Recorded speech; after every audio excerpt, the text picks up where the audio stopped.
organization, the headquarters, the products and services you're dealing with, and other details. Okay, about the organization. Then that defines your enterprise. In cloud, you can only have one enterprise at the top. Okay, so the moment I say one enterprise, you might be asking, what if I want to have multiple enterprises? So instead of having multiple enterprises, you define one enterprise, and you have optional divisions. So division is a business oriented subdivision of an enterprise. Okay, so divisions are completely optional, but if you want, instead of creating multiple enterprises, you can have divisions here. So divisions can be represented by you can represent your geographies as divisions, you can represent your product lines as divisions, you can represent your kind of brands as divisions.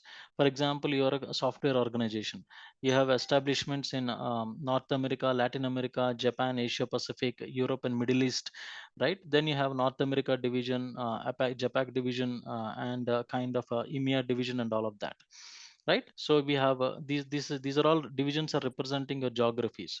For example, you are an organization like a General Electric. General Electric has multiple product lines. Okay, GE Oil and Gas is there, GE Healthcare is there, GE Financials is there, GE kind of wind and energy is there, right? So multiple product lines are there. So you want to define, you can define them as divisions. So GE Healthcare division, GE Financial division, GE Oil and Gas division. So different product lines can be represented as divisions. Similarly, if you want, you can represent your brands as divisions. For example, Volkswagen is at the enterprise level. Volkswagen is a very big brand. Under Volkswagen, you have multiple sub brands. Like Audi belongs to Volkswagen, Ducati belongs to Volkswagen, Lamborghini belongs to Volkswagen, Seat belongs to Volkswagen, Skoda belongs to Volkswagen. We have Volkswagen cars. Okay, so these are all multiple brands under Volkswagen Enterprise. So you want to define that Audi division, Lamborghini division, and Volkswagen cars division. You can define the different brands as divisions. So division is a sub-oriented division of an enterprise, and you can represent your geographies, product lines, or even your brands as multiple divisions. There is no setup like division in the application. This division is part of your code combination ID. One of the segment within a code combination will be a division, and things will roll up at that particular value there. Okay, so under the enterprise, you have divisions optionally, and under that you have ledger. Ledger by definition is a combination of four C's. It's a combination of calendar, currency, chart of accounts, and accounting method. Okay, so if all your within your organization, all your subsidiaries have the same chart of account structure, same functional currency, same operational calendar, and same accounting methods, then you can go for single ledger implementation. Okay, if there is a change in any of the C, if there is a change in the currency you're dealing with, change in the calendar you're dealing with, changing in the chart of account structure or the accounting method, you have to go for multi-ledger implementation. Now here you can see most of the times, because of the different currencies, because it is US dollars, Indian rupees, Japanese yen, euros, we have to go for multi-ledger implementation. Okay, similarly, if they have different calendars, you have to go for multi-ledger implementation. Different chart of account structure, you have to go for multi-ledger implementation or the accounting method. So the single ledger or multi-ledger depends upon these configurations: your chart of account structure, calendar, currency, and accounting method. As long as all your subsidiaries are dealing with the same configurations, you can go for single ledger. Otherwise, it goes for multi-ledger implementation. Under the ledgers, you have legal entities. Legal entities are the legal identifier of your transaction. So against every transaction, whether you are procuring or selling, against your purchase order or your sales order, your legal identity identifier will be stamped. Okay, so these are the legal entities that own the assets of the organization and responsible for all the liabilities as well. Okay, so typically you can go for single legal entity or multiple legal entity based on again the business nature. If you don't want the impact of one business or another business, you can have different legal entities. Okay, for example, you're into leasing business, you're into construction business. You don't want the impact of leasing business on construction business, you can have different legal entities. Or you are operating in a very large country like US, so different legal entity for Texas, different legal entity for California, different legal entity for kind of maybe a different state, Miami, right? So if you're implementing in a very small country like Austria, okay, then you can go for a single legal entity implementation. So based on the business requirement, you can go for multi-ledger, multi-legal entity implementation, right? So until this point of time, enterprise divisions, ledgers, legal entities, your chart of account structures, your calendars, currencies, accounting methods, all of the things, primary kind of details, and primary ledgers, secondary ledgers, and all of that, okay, the reporting entities will be defined by the financial consultants. Okay, so your financial consultants will have multiple rounds of discussions with the financial team, and they will come up with the basic structure of your organization. And under this, under the ledger legal entity comes the next entity, that is business unit. So your purchasing operates at the business unit level. Okay, business unit is a unit of an enterprise that contains one or more business functions. Okay, to give a quick background, in e-business suite, the business unit will do everything like requisition happens, purchase order happens, receiving and invoicing, and payments happens within the context of the business unit only. In cloud, okay, you have the business unit can be enabled for multiple business functions. So business unit can do only requisitioning or requisitioning and purchasing. So it is a combination of one or many.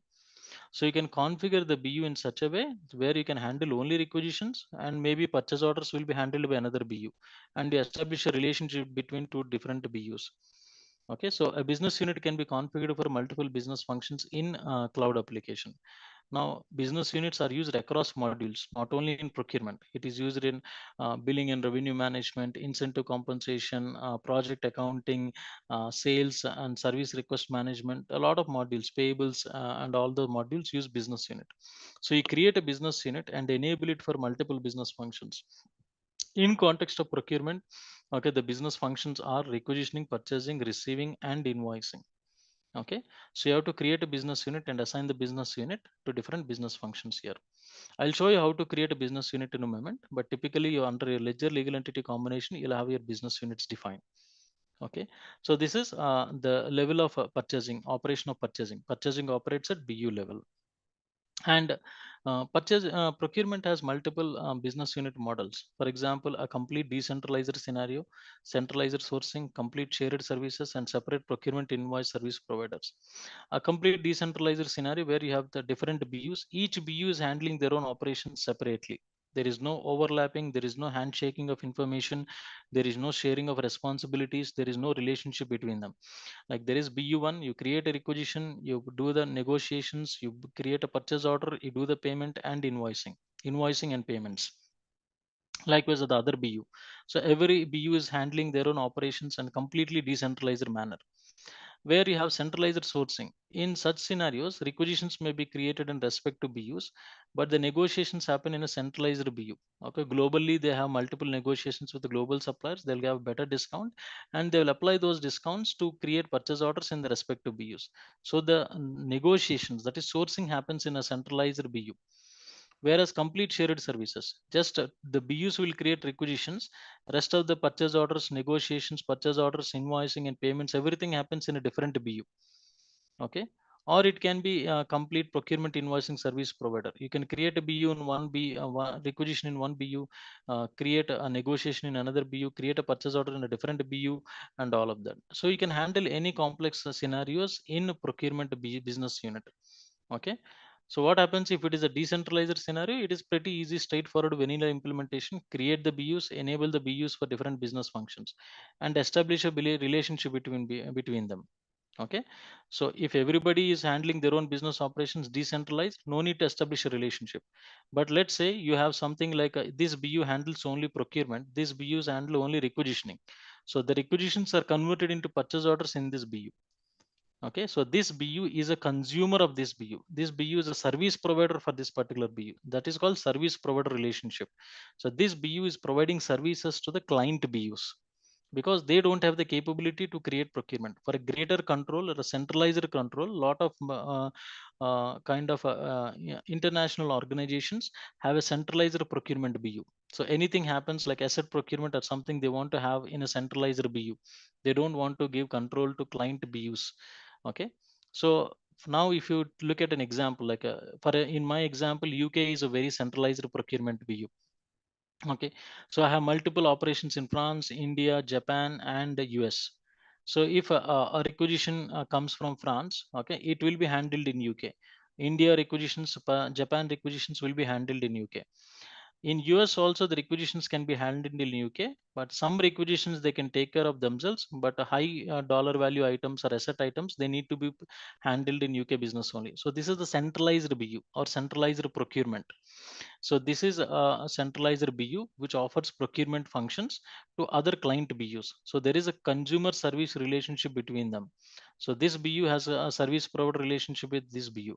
So tomorrow another BU comes like a Brazil BU or another thing, and they can create requisitions and they can consume services like procurement services and invoicing services from different BU like US BU. So you can play around with the system, any kind of complex scenario you can handle that. Okay, using the configuration of BUs against the business functions. Okay, so here you can see the UK business unit is there, that is called centralized BU. The UK business unit can establish across ledgers and legal entities. Okay, so now you can see this BU will be like providing services to different child BUs. Okay, so this is a centralized BU. It is providing services to multiple client BUs. This centralized BU can exist across ledger and legal entities. It need not be associated to any ledger or a legal entity. Okay, but if you want, you can default or associate, but it provides services to any BU across ledgers and legal entities. Okay, so that is a service provider relationship. Under I'll talk about BUs in a moment. So under the BUs, I'll show you how to create a BU, how to create establish a relationship and all of that. So under the BU you have department structure. So under ledger legal entity we have BUs. Under BUs we have departments. Departments means under the business unit you have sales department, your marketing department, your HCM department. Okay, cost center or profit center BU means cost center means they are incurring cost, like a development team incurs cost. A consulting team will incur some kind of a profit. Okay, so based on that we can have different departments here, hierarchy of departments also. So your HCM operates at the department level. So earlier in e-business suite, your employees are associated at the BG level. Now under the BU, you have departments. Under the departments, you have cost centers or profit centers, and your HCM operates at the department level. Similarly, under the BU, you have inventory structure also. Inventory structure is like a master item organization where you define your items and assign the items to different child organizations, and you perform transactions in the child organizations. Under the child organizations, you have sub inventories. Under the sub inventories, you have locators, row, rack, bin structure, right? So that is how inventory organization structure is defined, right? So under a business unit, you have department structure. Under the business unit, you also have an inventory structure. Inventory modules operates at this structure level, that is the kind of a inventory organization level, and HCM operates at department level, and procurement operates at business unit level. So different modules operates at different level.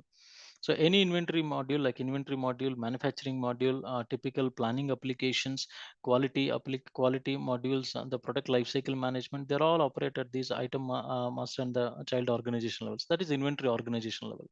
Your HCM modules and everything happens at department levels. Your procurement modules are handled at the business unit level. Your finance modules operate at ledger legal entity level, right? So if you see at the entire hierarchy here, from the HCM point of view, if you're implementing HCM, you have a topmost entity, enterprise, you have divisions, optional, ledger, legal entity, business unit. Under business units, you have departments. Okay, marketing department, sales department, and all of that. This is where HCM implementation happens, and they're interested only in this particular structure. Whereas your manufacturing implementation, inventory implementation, they are under the business unit. You have a kind of the master organization, child organizations, so the sub inventories, locators, row, rack, bin structures, and all of that. So this is the SCM implementation is interested in the inventory structure here, right? So this is how the structure looks like based on the kind of implementation you're doing and working like that. So let me let me show you how to create a business unit and enable business functions in the application. So I'll just quickly go and go to the go to setup and maintenance,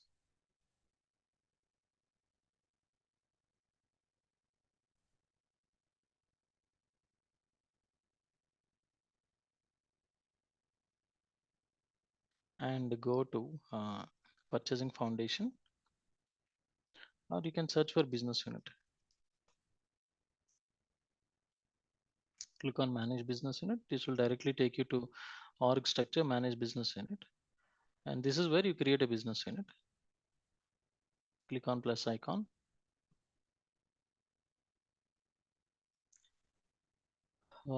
Create a business unit. This is, let's say I'm creating a demo BU 24th June. You can associate a manager, you can associate a location as well. I can make it active or inactive. And there is something called reference data set. This is default set. You can create a reference data set. For now, I'll put something like common. We'll discuss about reference data set in a moment. Just remember, every BU has something called reference data set. And you have to associate a reference data set. You can create your own reference data set for the BU by clicking on create option, or you can put a common reference data set which is available by default. Okay, so this is a kind of a standard out of the box reference data set. You can associate it. We'll discuss about this reference data set later. So click on save and close. Just I created a BU. Means just a name. I created a name. Other than that, nothing, and associated a data set. And the next thing is you have to configure the BU. Now here comes the scope. Whenever you're dealing with business units, scope is your business unit. Okay. You're dealing with the inventory setup, scope is inventory org. You're dealing with manufacturing, the scope is the manufacturing plant.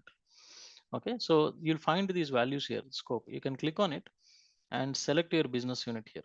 Okay. You can select and add. You can select the existing ones or the one which you have created just now. Okay. So this is a demo. What is the demo BU? Demo 24th June. Don't click on the name. It will take you to the definition. Select the row and click on save and close. Save and close here. And here now you can see assign business function to my BU. So there may be having 10 or 20 BUs. You may be having 10, 20 BUs. So you have to tell the system which BU you're configuring the application. So here you can see the business functions. A lot of business functions are there. The BU can be used across multiple modules, but I'm keen on I'm interested only on certain business functions related to procurement. That is requisitioning, receiving, okay, procurement, invoicing, and payments. Okay. Now remember one thing: the moment I say procurement, I have to associate the BU to a ledger and a legal entity, but it is not mandatory. If I say procurement only, procurement is a shared service BU. Okay, shared service BU functionality.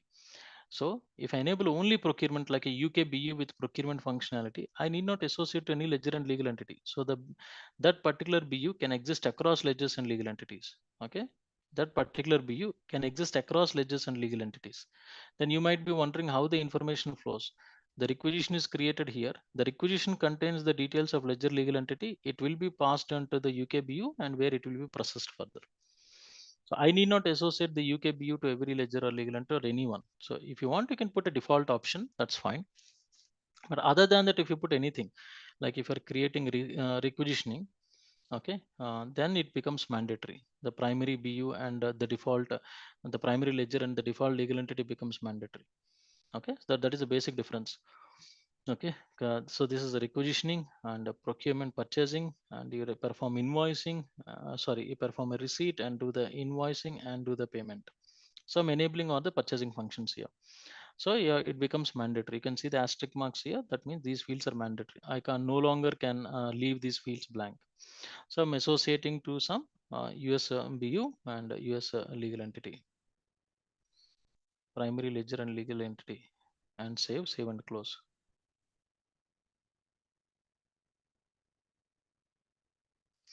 Okay. So that is how you can create a BU and assign the BU for multiple business functions. Now you can establish a service provider relationship also. Service provider relationship in the sense, now I open this particular BU. Now, because we have enabled everything, this BU is capable of doing its own activities. I mean, they can create the requisitions, purchase orders, invoicing, and all those things. So you can see the payables, payment can happen. The kind of business purchase orders can be created. All of these things. Let's say I don't want to create a purchase order in this BU. Maybe in certain scenarios I want to go to UK, or in all the time I want to go to UK. I'll create an agreement for that, and in what items or what scenarios I want to go, and I will enable only UK. So the purchase orders for this particular BU should be handled only in UK. So I can establish that particular relationship between those BUs. Okay, this is called service provider relationship. I'm not saving it, but you can enable the service provider relationship there. Okay, so that is the basic structure of BU and enabling service provider relationship between them. Now coming back to the discussion of reference data set, we assigned a difference data set to a BU when I created a BU, right? So what is the background of this particular setup? Now in eBusiness Suite, there are certain limitations.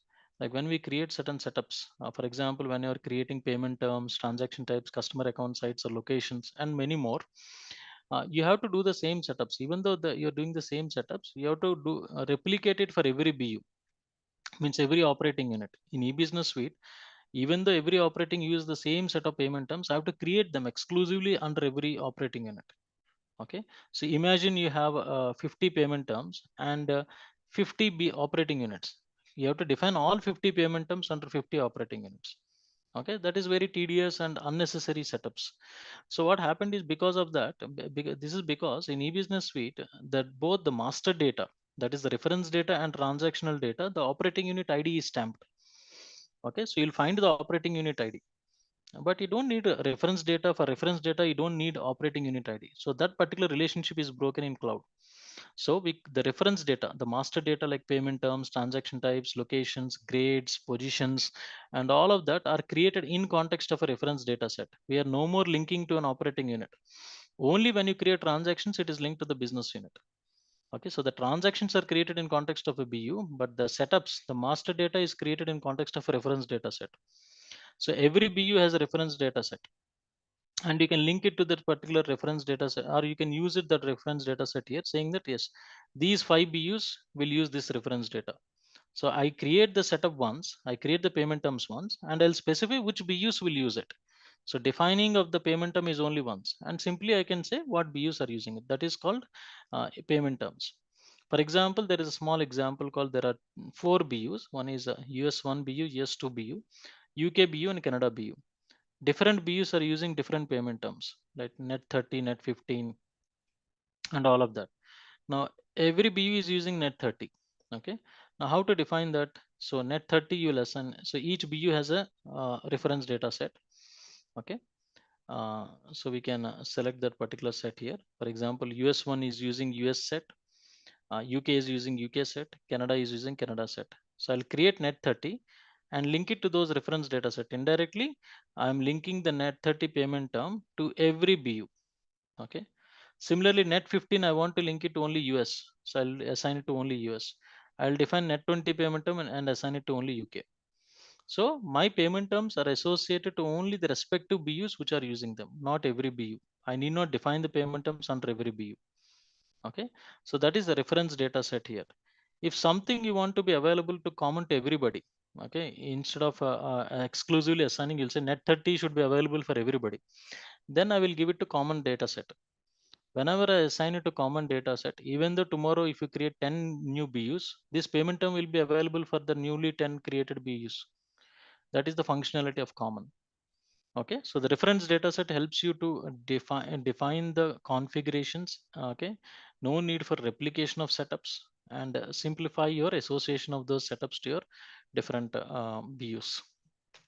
So for example, I'll quickly show you payment terms. Okay, payment terms. When you create payment terms here, manage payment terms. So here you can create multiple payment terms. Here you can create a new payment term and installments and all of those things. If I take a particular payment term, after defining a payment term, like the payment term, these are the installments and the percentages and all of that, discounts and all of that. And here you can assign the data sets. Simply click on plus icon and assign what BU reference data set will be using that. So indirectly, what BU will be using this payment term. Add all the records simply. If you feel that this payment term should be available for everybody, just add common. If you add common, this assignment is not necessary. Okay, I'll just remove that. If you put common here, then this assignment is not necessary. It is available for every BU. But if you want exclusively to a subset of BUs, then you have to include those BUs under the payment term. Similarly, every configuration has it. So if you go and see the list of values of those setups, okay, manage business unit.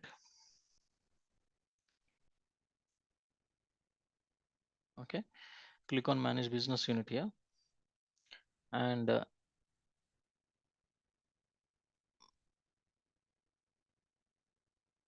unit set assignment. Okay, so business unit has a lot of setups, applying hold reasons, cancellation reasons, close reasons, contract types in different modules, departments, grades, positions, jobs, landed cost management setups. Okay, locations, these are all pricing rules, project rates. Okay, payment terms. So these are all the setups for which reference data set is applicable. If it is common, it is used all the common setups under this. If you want to copy, for example, I want to get the whole reasons used by other BU, like I want to use somebody Australia BU. So all the whole reasons used by Australia BU I can use. Along with that, common is also available. Okay, that is how you do the setup. Or else go to that particular setup and provide the BU reference data set for that particular configuration. Okay. So let me, that is a reference data set here to simplify your configurations. And this is a comparison between different ERP systems, not an apple to apple mapping, but equivalent entities. In enterprise cloud is a business group, PeopleSoft it is company, division is a new concept in cloud, business unit again operating unit EBS, PeopleSoft business unit. Here business unit has configuration capability. You can have one or many functions. Here everything is under one BU. In PeopleSoft, one BU can handle only one function. So department is HR organization department, legal entity same, company in PeopleSoft. Reference data set is nothing but a set ID concept taken from PeopleSoft. Okay, and these are some references here, right? Before taking some questions, there is one simple configuration I want to show.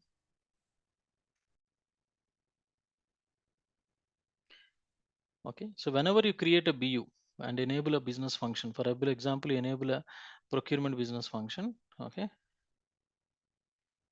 then config, you have to configure that BU.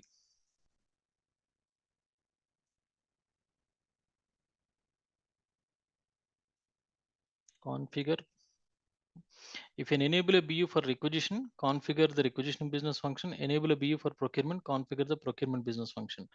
Okay, so if you let's say created a BU, enable requisitioning, open that particular BU here and select the respective BU and enable it. So when you create requisitions under the BU, these particular configurations will kick in.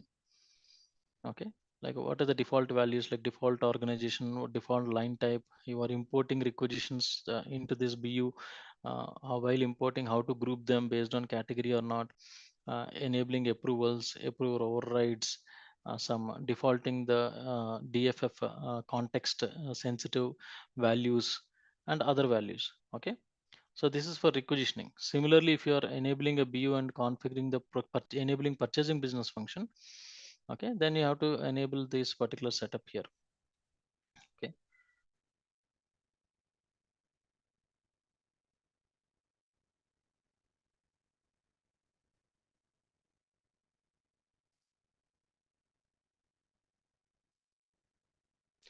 Okay. So this is the when you create a purchase order in this BU, these default values will be available. These are used as supply registration URLs. If you can directly send the URL to the supplier, they can register using that URL. In purchasing, these are the tolerances. We'll talk about tolerances and match approval levels and holds and all of that. But you can enable these functionalities under that particular BU setup. Similarly, if you're enabling sourcing, we'll discuss about sourcing configurations. For consignment, we'll discuss about consignment configurations. Okay, and all of that. So the business unit can be configured for each module. Okay, for purchasing module, you configure it. For consignment, supplier consignment, for sourcing, you'll configure it. And also some document types. For example, we'll talk about something called BI Publisher, the pixel perfect reporting capabilities, how to create your reporting templates and print your purchase order. You select a purchase order type. You can change the naming convention and select the layout for printing. So here you will select the BA publisher layout. You can create your custom layouts and then select the layout. Similarly, when you invoke a change order, you have to use change order template. What change order template can be used in the BU, you can enable that. So we'll discuss about this as we progress to those. When I talk about purchase orders, when I talk about change orders, when I talk about negotiations, sourcings, approvals, and all of that, we'll come back and discuss about these functions. But these are important configurations for every BU. Just creating a BU, enable a business function doesn't give you any functionality. You have to configure the BU for that particular business function. Okay. Now let me take some questions. What is below legal entity option at BU function level? If you want to make that BU as a profit center BU, enable the below legal entity option there. Okay. Is there any document available which explains what module operate at what level? There is no specific document as such. It is a very simple uh, kind of understanding. Or when you talk about purchasing, somewhere I mean the initial configurations they will discuss, like in the user guide it will say, it will definitely say the purchasing operates at the BU level and the configurations happens at the BU level. For example, in purchasing, everything we discuss in context of the business unit. So we don't say that purchasing operates at inventory org. Under the business units, you have multiple inventory orgs. So inventory operates at inventory org. So there is no need for exclusive document saying that okay, this module operates at this level only. Okay. What is the difference between global procurement and central? It is same functionality, different naming conventions. Global procurement, centralized procurement, and everything is same. Can you please explain scenarios to have multiple legal entities within a single ledger? Multiple legal entities, as I said, if you are operating in a very large organization, a large geography or a country like US, okay, US may have a single ledger, but due to local jurisdictions and taxation rules, you may have different legal entity for Texas state, different legal entity for California state, different legal entity for another state. Okay, so you can that is one of the requirement. Another requirement is you don't want you're doing multiple businesses, like you're into leasing business, you're into construction business, you don't want the impact of one business affecting another business. Then you create a separate legal entity for leasing business, separate legal entity for construction business. Okay. Is there any consideration where we have having service provider model and supplier site assignment? Considerations when having service provider model in the supplier? Yeah, a service provider model in the not in the supplier site assignment there. We will talk about what is supplier site assignment and all of that. Okay, there is a typical link. It is also reflected on the agreement. In the agreement also you can say you create a requisition for a particular item which is sourced through a particular agreement. In that agreement you can specify where your purchase orders can be created in the same BU or in a different BU. Okay, we will discuss that when we cover that particular scenario. Tomorrow we'll talk about agreements and all of that. Okay, can you show me copy configuration of the for inventory? There is no such option there. Okay, what is the difference between division and a legal entity? Division is just like another enterprise. It's a business oriented subdivision of an enterprise. Instead of having multiple enterprises, we are having one enterprise and under that multiple divisions. Legal entity is a legal identifier. It is completely different.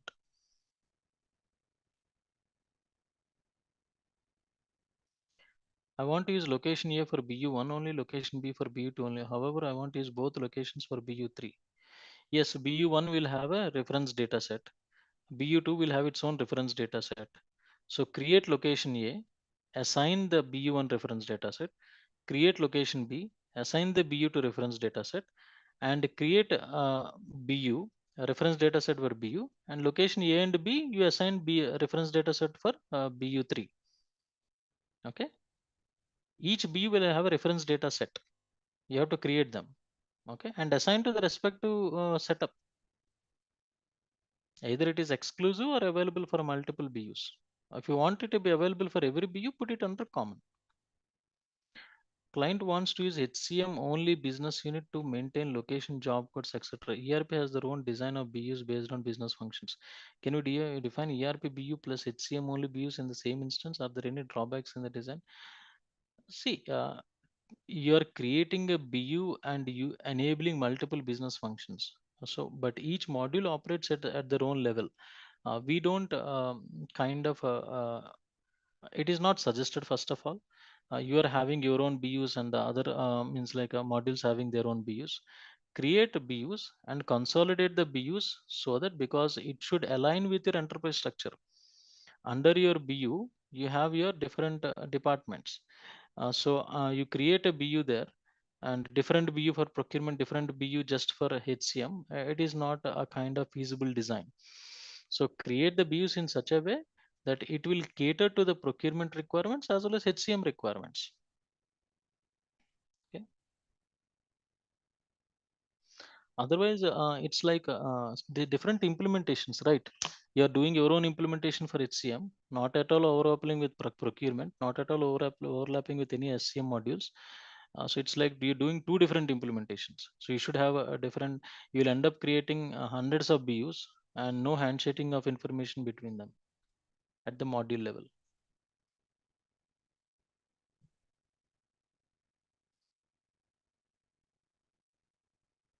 Okay. So any more questions? I think you can get the presentations and the activity guides from the secure sites. I hope all of you can access secure sites now. Okay. And tomorrow we will cover suppliers. Okay. This is the master data. We'll talk everything about suppliers, supplier registration, supplier portal, supplier qualification, supplier agreements, and all of that. Okay. So once we cover that, and we will cover a lot of setups also, how to qualify suppliers, how to create agreements, how to create access supplier portal, and all of that. And from tomorrow we can, and after that we see the entire procure to pay scenario and approvals, transaction accounting builder, and other scenarios here. Okay. Any more questions? I don't see any questions pending. If you have any questions, please put them. I'm done for the day.